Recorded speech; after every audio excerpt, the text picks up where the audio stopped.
안녕하세요. 서울시 특허법률사무소 이병진 변리사입니다. 먼저 이런 자리를 마련해 주신 한국 BI 협회에 감사 말씀드리고요.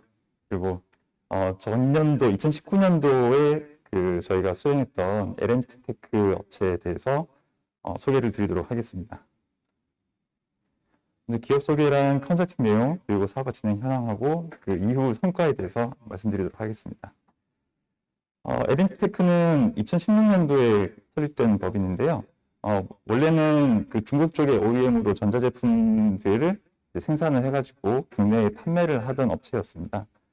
그러다가 그 주요 제품 왼쪽 아래를 보시면은 그 유리로 된 발각질 제거기를 2018년도에 개발을 하셨고, 이거를 런칭해서 이제 관련해서 푸크림이라든지 발샴푸 쪽으로도 좀 넓혀가고 계셨습니다.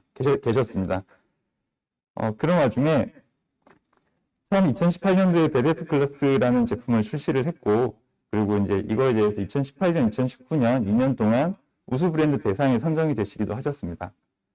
그랬는데 고객들께서 불만이 손잡이가 따로 없다 보니까 이게 수동으로 사용을 하는 데 있어서 되게 손이 아프고 불편함이 많다라는 고객 불만과 니즈가 발생을 했고, 그리고 카피 제품이 엄청 많이 등장을 했었습니다. 그래서 신제품을 개발을 해야 되는 것인지, 어떤 신제품을 개발을 해야 되는 것인지에 대해서 좀 고민을 많이 하고 계시던 찰나에 BI 신성장 지원 사업에 지원을 하시게 되셨고, 먼저 저희를 만나서 저희가 보유하고 계신 기술에 대해서 분석을 좀 진행했었습니다.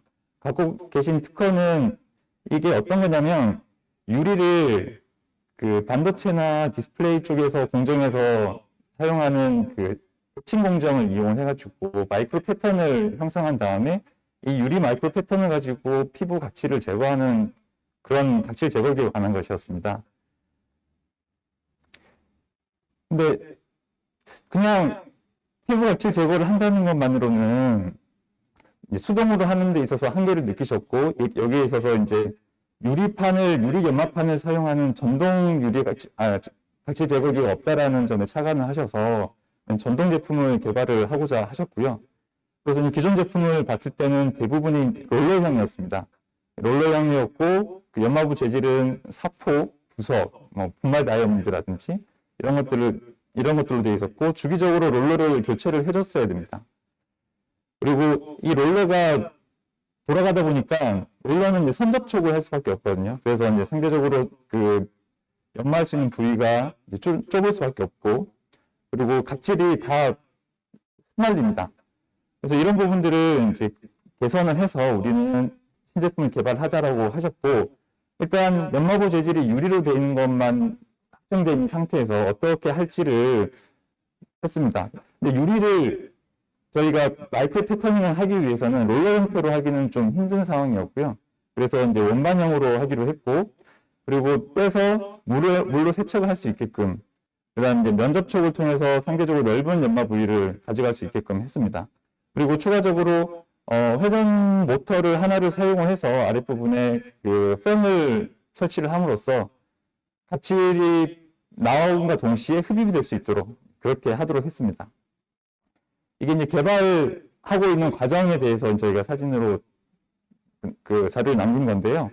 처음에 왼쪽 위에 보시면은 다른 용도의 어떤 제품에 회전 유리판만 저희가 따로 붙여가지고 실험을 여러 번 했었습니다. 그리고 여기 오른쪽 사진을 보시면은 유리판들이 되게 여러 가지 종류로 있는 걸 보실 수 있습니다. 이렇게 여러 가지로 실험을 해봤을 때 크게 한 두세 가지 정도 문제점이 발생을 했었는데요.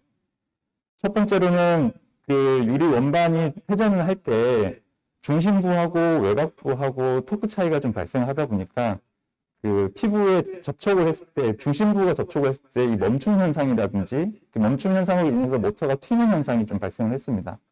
그러다 보니까 이제 파지를 손으로 견고하게 잡고 있지 않을 경우에는 이제 떨어뜨리는 경우도 발생을 할 수 있었고요. 그리고 두 번째로는 떨어뜨렸을 때 유리판이 깨지는 경우가 많이 발생을 했습니다. 이 깨지는 것 같은 경우에는 주로 모서리 부분에 많이 발생을 하게 됐고요. 그 다음으로는 저희가 그 왼쪽 아래쪽에 보시면 헤드부 디자인 렌더링을 했는데 이렇게 해서 연마부 가장자리 쪽으로 흡입을 시켜서 각질을 날리는 각질을 이제 흡입을 하게끔 하는데 이 부분이 조금 공기 흐름이 잘 안 나오는 문제가 발생을 했습니다. 그래서 그 부분은 저희가 해결을 결국은 했고요. 첫 번째 거 같은 경우에는 중심부의 패턴을 없애는 방식으로 그 범위는 따로 좀 저희가 잡았는데 여기서 밝혀드리기 좀 그렇고, 그다음 두 번째, 세 번째 같은 경우에는 그 가운데 아래쪽 사진을 보시면 그 모서리 부분 못따기 처리를 했습니다. 못따기 처리를 함으로써 그 유리판 각도가 이제 둔각을 이루도록 해서 이렇게 하면은 이제 충격이 좀 강할 수 있게 되고요. 그리고 못따기가 되어 있다 보니까 공기 흐름도 좀 이렇게 꺾이지가 않고 스무스하게 넘어올 수 있어서 각질 흡입이 잘 되는 장점이 있었습니다. 여기에 대해서 저희가 그 가운데 부분 없는 거라든지 흡입이라든지 여러 가지 그 부분을 다 해서 특허를 출원해서 지금 현재 심사 중에 있고요. 그 다음에 디자인은 따로 출원을 해서 디자인 등록은 이미 받았습니다. 그리고 이 출원하는 과정에서 먼저 선행기술 조사를 통해서 이제 특허 가능성을 판단을 했고, 그리고 특허 가능성과 별개로 침해 예방 여부를 확인을 했습니다. 그래서 침해를 하지 않도록 회피 설계에 필요한 부분은 회피 설계를 저희가 가미를 했고요. 그 다음으로는 이게 동영상이 아니라 그 GIF로 되어 있는 건데 움직이질 않네요. 네. 여기 이제 흡입을 하는 모습하고 그 필터 부분을 저희 분해해가지고 이제 보여드리는 그 장면이거든요. 기존 거 같은 경우에는 그 수동으로 하는 거는 불편하고 각질이 날리고 그리고 이걸 돌려쓰기도 좀 그렇고 그랬는데 이번에 새로 나온 거 같은 경우에는 전동이고 각질이 흡입되고 헤드 부분만 따로 이렇게 분리가 가능합니다. 그래서 헤드 부분만 교체를 해서 기구 하나를 가지고 가족분들이 돌려 쓰실 수도 있다라고 이렇게 장점으로 내세우고 있고요. 그리고 이제 일단 제품이 저희가 컨셉이 확정이 되고 나서 시장 분석을 진행했습니다. 그래서 일단 이 뷰티 디바이스 산업을 현재 대상 기술로 잡았고요. 대상 그 산업군으로 잡았고요. 뷰티 디바이스만 가지고 따로 이렇게 시장이 많이 형성되어 있지는 않고 화장품 시장하고 같이 연결해서 많이 나와 있었습니다. 그런 부분들을 통해서 화장품 시장하고 같이 연결해서 저희가 분석을 했고요. 그리고 뷰티 디바이스 시장 경쟁업체들 같은 경우는 크게 카테고리가 세 가지가 있는데, 가전회사에서 출발해서 뷰티 디바이스를 제조하는 데가 있고, 화장품 회사에서 제조하는 곳이 있고, 그리고 의료기기 쪽에서 제조하는 곳이 있었습니다. 근데 저희 같은 경우에는 주로 이제 화장품 회사들은 직접 제조를 하는 게 아니라 이제 관련 제조하는 업체들을 OEM이라든지 상표만 붙여가지고 판매를 하는 경우가 있었는데, 이런 쪽으로 좀 저희 경쟁이 많을 거다라고 판단했고, 그리고 전동 발각질 제거기 시장 주요 경쟁자로는 보시는 바와 같이 이 위에도 되게 많이 있었습니다. 리스트에서 일부만 발췌를 한 거고요. 그 이후에는 사업성으로는 그 뷰티 관심도가 예전에는 이제 얼굴 쪽에서 얼굴 케어, 페이셜 케어에서 그다음 이제 국부 케어, 기능성이라든지 국부 케어로 아이 케어라든지 립 케어라든지 기능성이라든지 자외선 차단이라든지 이런 쪽으로 갔었는데, 최근 들어서는 이제 전체 바디 케어로 핸드크림이라든지 풋크림이라든지 이쪽에서 이제 뷰티 디바이스가 좀 나오고 있었습니다. 그래서 저희가 이제 대상 타겟층을 좀 구분을 했었고요. 구분을 하고 그 타겟층에 대해서 화장품이라든지 이런 뷰티 디바이스에 대한 정보를 어떻게 얻는지, 아니면은 구매 그 패턴이 어떠한지, 구매 채널이 어떠한지를 분석을 했을 때 이제 주로 인터넷 쪽, 온라인 쪽 구매가 많다라는 것을 저희가 확인을 했고요. 2020년 4월에 제품을 출시를 했습니다. 근데 원래는